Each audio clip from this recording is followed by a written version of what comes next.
गुरु ब्रह्म महिमा अलेख शरण।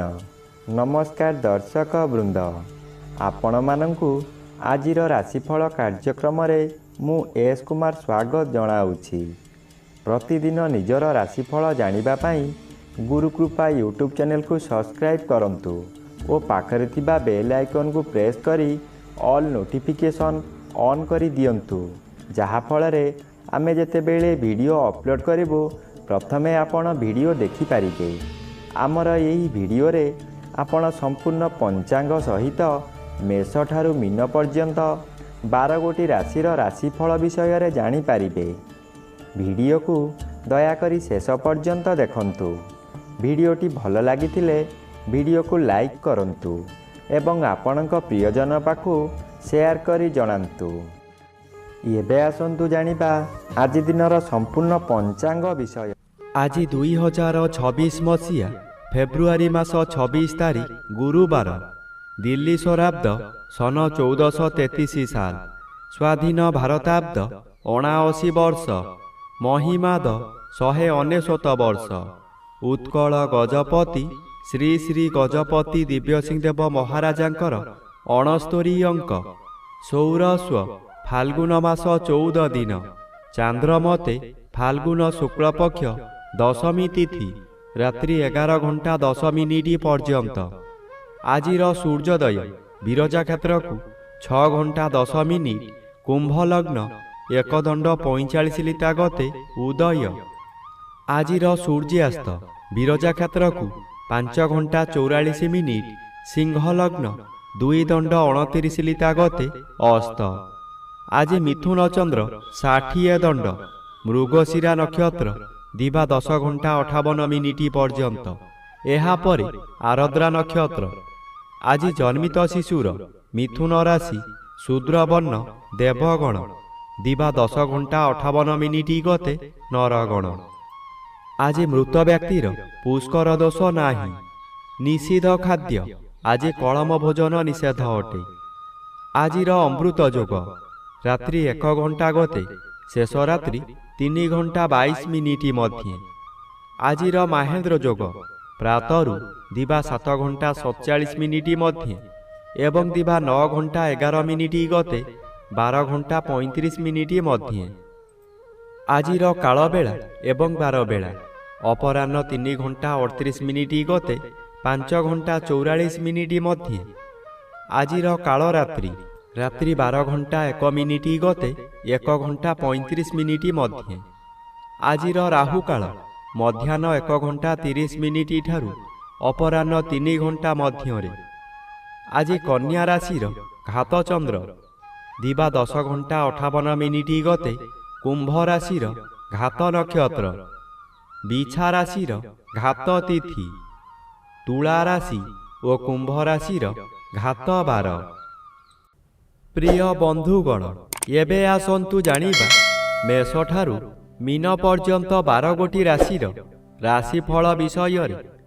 राशि चक्र प्रथम राशि मेष राशि। आज मेष राशि जन्मित व्यक्ति मानक सकाशे एकादश स्थान रे रवि और तृतीय स्थान रे चंद्र गोचर करुथिबारु अति शुभ फल प्रदान करिबे। आपणकर एही समय रे बहु चेष्टा करी बारंबार विफल हेउथिबा कार्य हठात आपणकर सपक्ष रे जीव। बहु अर्थर मालिक आपण होई पारंती। पूर्वरु खराब थिबा स्वास्थ्य एही समय रे मनर बल वृद्धि पाइथिबारु स्वास्थ्य उत्तम रहिबो। बंधु बांधव माने आपणकर प्रशंसा गान करिबे। एबे आसंतु जानिबा राशि चक्रर द्वितीय राशि वृष राशि विषय रे। आज वृष राशि जन्मित व्यक्ति मानक सकाशे 10म स्थान रे रवि और द्वितीय स्थान रे चंद्र गोचर करुछंती। शुभ फल प्रदान करिबे। आज आपणकु किछि व्यक्ति असहयोग करुथिबा स्थले अन्य किछि व्यक्ति सहयोगर हाथ बढ़ाई आपणकु उच्चकु उठाई नेबे।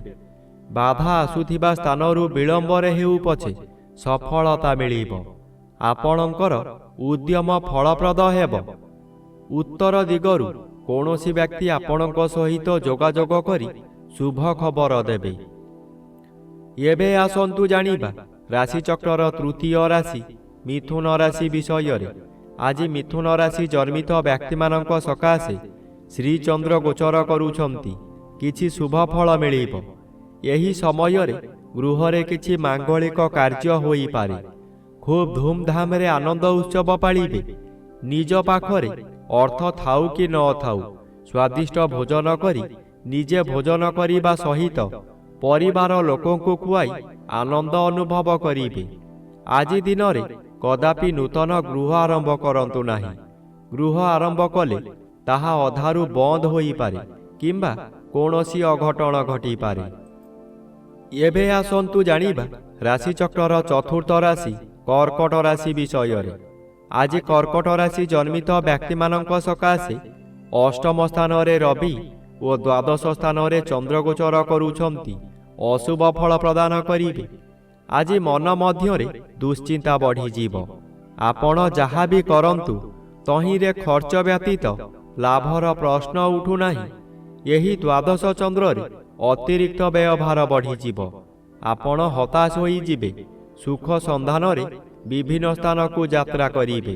ଶରୀର ଅସୁସ୍ଥ ହେବ। ବନ୍ଧୁବାନ୍ଧବମାନେ ଅଶାନ୍ତି ହେବେ। ଏବେ ଆସନ୍ତୁ ଜାଣିବା ରାଶିଚକ୍ରର ପଞ୍ଚମ ରାଶି ସିଂହ ରାଶି ବିଷୟରେ। ଆଜି ସିଂହ ରାଶି ଜନ୍ମିତ ବ୍ୟକ୍ତିମାନଙ୍କ ସକାଶେ ସପ୍ତମ ରବି ଅଶୁଭ ଓ ଏକାଦଶ ଚନ୍ଦ୍ର ବାଧାପ୍ରାପ୍ତ ଅଛନ୍ତି ଅଶୁଭ ଫଳ ପ୍ରଦାନ କରିବେ। ଆପଣଙ୍କ ଆୟ କ୍ଷେତ୍ରରେ ପ୍ରତିବନ୍ଧକ ଆସିବ।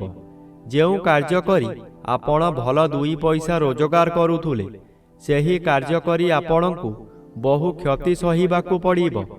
ବନ୍ଧୁମାନେ ଆପଣଙ୍କୁ ବିରୋଧ କରିବେ। ପରିବାରରେ କେହି ସହଯୋଗ କରିବେ ନାହିଁ। ଆପଣ ହତାଶ ହୋଇ ଦରିଦ୍ର ପଞ୍ଚାକ୍ଷର ମନ୍ତ୍ର ଜପ କରିବା ବ୍ୟତୀତ ଅନ୍ୟ ଉପାୟ ନାହିଁ। ଏବେ ଆସନ୍ତୁ ଜାଣିବା ରାଶିଚକ୍ରର ଷଷ୍ଠ ରାଶି କନ୍ୟା ରାଶି ବିଷୟରେ। ଆଜି କନ୍ୟା ରାଶି ଜନ୍ମିତ ବ୍ୟକ୍ତିମାନଙ୍କ ସକାଶେ ଘାତଚନ୍ଦ୍ର ଭୋଗ ହେଉଥିବାରୁ ଅଶୁଭ ଫଳ ମିଳିବ। ଆପଣ କର୍ମକ୍ଷେତ୍ରରେ ଅସଫଳ ହୋଇ ଅପମାନିତ ହେବେ। ଆପଣଙ୍କ ମନ ପୂରାପୂରି ଦୁର୍ବଳ ହୋଇଯିବ। କାହାକୁ କ'ଣ କହିବେ ଠିକ୍ କରି କହିପାରିବେ ନାହିଁ। ସ୍ଥାଣୁ ପରି ହୋଇଯିବେ। ହଠାତ୍ କୌଣସି ଦୁଃଖ ଖବର ପାଇ ନିରୁତ୍ସାହିତ ହୋଇଯିବେ। ଉଚ୍ଚ ସ୍ଥାନରୁ ପତନ ହୋଇପାରେ। ଏପରିକି ନିଜ ଗୃହରେ ମଧ୍ୟ କିଛି ଦୁର୍ଘଟଣା ଘଟିପାରେ। ଏବେ ଆସନ୍ତୁ ଜାଣିବା ରାଶିଚକ୍ରର ସପ୍ତମ ରାଶି ତୁଳା ରାଶି ବିଷୟରେ। ଆଜି ତୁଳା ରାଶି ଜନ୍ମିତ ବ୍ୟକ୍ତିମାନଙ୍କ ସକାଶେ ନବମ ସ୍ଥାନରେ ଚନ୍ଦ୍ରଗୋଚର କରୁଛନ୍ତି। ଶୁକ୍ଳପକ୍ଷ ହେତୁ ଶୁଭ ଫଳ ପ୍ରଦାନ କରିବେ। ଆପଣ ଯେଉଁ କାର୍ଯ୍ୟ କରିବାକୁ ଚାହିଁବେ ତହିଁରେ ସଫଳତା ମିଳିବ।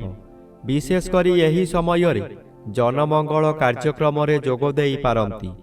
ଜନହିତକର କାର୍ଯ୍ୟ କରି ଉଚ୍ଚ ପ୍ରଶଂସା ପାଇବେ। ଚତୁର୍ଦିଗରୁ ସମ୍ମାନ ମିଳିବ। ଖୁସିରେ ଦିନ କାଟିବେ। ଏହି ସମୟରେ ଭାଗ୍ୟରେ ପରିବର୍ତ୍ତନ ହୋଇଯିବ। ଏବେ ଆସନ୍ତୁ ଜାଣିବା ରାଶିଚକ୍ରର ଅଷ୍ଟମ ରାଶି ବିଛା ରାଶି ବିଷୟରେ। ଆଜି ବିଛା ରାଶି ଜନ୍ମିତ ବ୍ୟକ୍ତିମାନଙ୍କ ସକାଶେ ଚତୁର୍ଥ ସ୍ଥାନରେ ରବି ଓ ଅଷ୍ଟମ ସ୍ଥାନରେ ଚନ୍ଦ୍ର ଗୋଚର କରୁଥିବାରୁ ଅତି ଅଶୁଭ ଫଳ ମିଳିବ। ଏହି ସମୟରେ ଆପଣ ଯେଉଁ ସ୍ଥାନକୁ ଯିବେ ସେଠାରେ କଳହ ହେବ। ବିଭିନ୍ନ ପ୍ରକାର କ୍ଷତି ହୋଇ ଆପଣଙ୍କର ମଥା ବିଚଳିତ ହୋଇଯିବ। ରାସ୍ତାରେ ଯିବା ସମୟରେ ଆପଣ ଅନ୍ୟମନସ୍କ ହୋଇପାରନ୍ତି। ସାବଧାନ ନ ରହିଲେ ଯାନବାହନ ଦୁର୍ଘଟଣାକୁ ଏଡ଼ାଇ ଦେଇ ହେବ ନାହିଁ। ଏହି ସମୟରେ ଆପଣଙ୍କୁ ଗରମ ଜ୍ୱର ମଧ୍ୟ ହୋଇପାରେ। ଏବେ ଆସନ୍ତୁ ଜାଣିବା ରାଶିଚକ୍ରର ନବମ ରାଶି ଧନୁ ରାଶି ବିଷୟରେ। ଆଜି ଧନୁ ରାଶି ଜନ୍ମିତ ବ୍ୟକ୍ତିମାନଙ୍କ ସକାଶେ ତୃତୀୟ ସ୍ଥାନରେ ରବି ଓ ସପ୍ତମ ସ୍ଥାନରେ ଚନ୍ଦ୍ରଗୋଚର କରୁଥିବାରୁ ଆପଣଙ୍କର ପ୍ରତ୍ୟେକ ଦିଗରୁ ଶୁଭ ଫଳ ମିଳିବ। ଏହି ସମୟରେ ଚାକିରି ନ ପାଉଥିବା ବ୍ୟକ୍ତି ଚାକିରି ପାଇପାରନ୍ତି। ଚାକିରି କରୁଥିବା ବ୍ୟକ୍ତିମାନଙ୍କର ପଦୋନ୍ନତି ହୋଇପାରେ। ବ୍ୟବସାୟ କରୁଥିବା ବ୍ୟକ୍ତି ଅଧିକ ବ୍ୟବସାୟକୁ ବୃଦ୍ଧି କରିପାରନ୍ତି। ଉତ୍ତମ ରୂପେ ବ୍ୟବସାୟ ଚାଲିବ। ଆଶାଠାରୁ ଅଧିକ ଲାଭ କରିବେ। ପରିବାରକୁ ନୂତନ ବନ୍ଧୁ ଆସିପାରନ୍ତି। ଏବେ ଆସନ୍ତୁ ଜାଣିବା ରାଶିଚକ୍ରର ଦଶମ ରାଶି ମକର ରାଶି ବିଷୟରେ। ଆଜି ମକର ରାଶି ଜନ୍ମିତ ବ୍ୟକ୍ତିମାନଙ୍କ ସକାଶେ ଷଷ୍ଠ ସ୍ଥାନରେ ଚନ୍ଦ୍ରଗୋଚର କରୁଛନ୍ତି, ଶୁଭ ଫଳ ପ୍ରଦାନ କରିବେ। ଆପଣଙ୍କ ପରିବାର ମଧ୍ୟରେ ହସ ଖୁସିର ଉତ୍ତମ ବାତାବରଣ ଖେଳିଯିବ। ବିଗତ ଦିନମାନଙ୍କରେ ଆପଣ ପ୍ରତ୍ୟେକ କାର୍ଯ୍ୟରେ ଫେଲ ମାରିଥିଲେ। ଏବେ ଯେଉଁ କାର୍ଯ୍ୟ କରିବାକୁ ଆଗ୍ରହ ପ୍ରକାଶ କରିବେ ତହିଁରେ ସଫଳତା ନିଶ୍ଚୟ ମିଳିବ। ଷଷ୍ଠ ଚନ୍ଦ୍ର ଆର୍ଥିକ ଦୃଷ୍ଟିରେ ଉନ୍ନତି ଆଣେ। ଆପଣ ଯେଉଁ ବ୍ୟବସାୟ କରୁଛନ୍ତି ତହିଁରେ ଆଶାଠାରୁ ଅଧିକ ଆୟ କରିବେ। ଏବେ ଆସନ୍ତୁ ଜାଣିବା ରାଶିଚକ୍ରର ଏକାଦଶ ରାଶି କୁମ୍ଭ ରାଶି ବିଷୟରେ। ଆଜି କୁମ୍ଭ ରାଶି ଜନ୍ମିତ ବ୍ୟକ୍ତିମାନଙ୍କ ସକାଶେ ପଞ୍ଚମ ସ୍ଥାନରେ ଚନ୍ଦ୍ରଗୋଚର କରୁଛନ୍ତି। ଶୁକ୍ଳପକ୍ଷ ପଞ୍ଚମ ଚନ୍ଦ୍ର ବଳବାନ ଚନ୍ଦ୍ର। ଆଜି ଆପଣଙ୍କର ଜ୍ଞାନ ବହୁ ଗୁଣରେ ବଢ଼ିଯିବ। ମସ୍ତିଷ୍କ ଥଣ୍ଡା ରହିବା କାରଣରୁ ପ୍ରତ୍ୟେକ କାର୍ଯ୍ୟ କରିବା ପୂର୍ବରୁ ଭଲ ଭାବରେ ଚିନ୍ତା କରିବେ। ବିଦ୍ୟାର୍ଥୀମାନେ ଯାହା ପାଠ ପଢ଼ିବେ ତାହା ସବୁଦିନ ସକାଶେ ମନ ମଧ୍ୟରେ ଛାପି ହୋଇ ରହିଯିବ। ଏହି ସମୟରେ ପ୍ରବଳ କ୍ଷୁଧାଜାତ ହେବ। ଭଲ ଭଲ ଜିନିଷ ତଥା ଗରିଷ୍ଠ ଖାଦ୍ୟ ଖାଇ ପେଟ ରୋଗର ମୂଳଦୁଆ ପଡ଼ିବ। ଏବେ ଆସନ୍ତୁ ଜାଣିବା ରାଶିଚକ୍ରର ଦ୍ୱାଦଶ ବା ଶେଷ ରାଶି ମୀନ ରାଶି ବିଷୟରେ। ଆଜି ମୀନ ରାଶି ଜନ୍ମିତ ବ୍ୟକ୍ତିମାନଙ୍କ ସକାଶେ ଦ୍ୱାଦଶ ସ୍ଥାନରେ ରବି ଓ ଚତୁର୍ଥ ସ୍ଥାନରେ ଚନ୍ଦ୍ରଗୋଚର କରୁଛନ୍ତି, ଅଶୁଭ ଫଳ ପ୍ରଦାନ କରିବେ। ଆଜି ଆପଣ ଅର୍ଥ ସକାଶେ ବିକଳ ହୋଇ ଚତୁର୍ଦିଗ ଭ୍ରମଣ କରିବେ, କିନ୍ତୁ କୌଣସି ସୁଫଳ ମିଳିବ ନାହିଁ। କଥାରେ ଅଛି, ଯେଣେ ଇଚ୍ଛା ତେଣେ ଯା, କର୍ମ ଘେନି ବୁଲୁଥା। ଆଜି ଆପଣ ଯାହା ବି କରନ୍ତୁ ତହିଁରେ ଖାଲି ଅର୍ଥ ହାନି ହେବା ଛଡ଼ା ଲାଭ ହେବାର ପ୍ରଶ୍ନ ଉଠୁନାହିଁ, ଯାହାଦ୍ୱାରା ମାନସିକ ଚାପରେ ଆପଣ ବିଚଳିତ ହୋଇଯିବେ।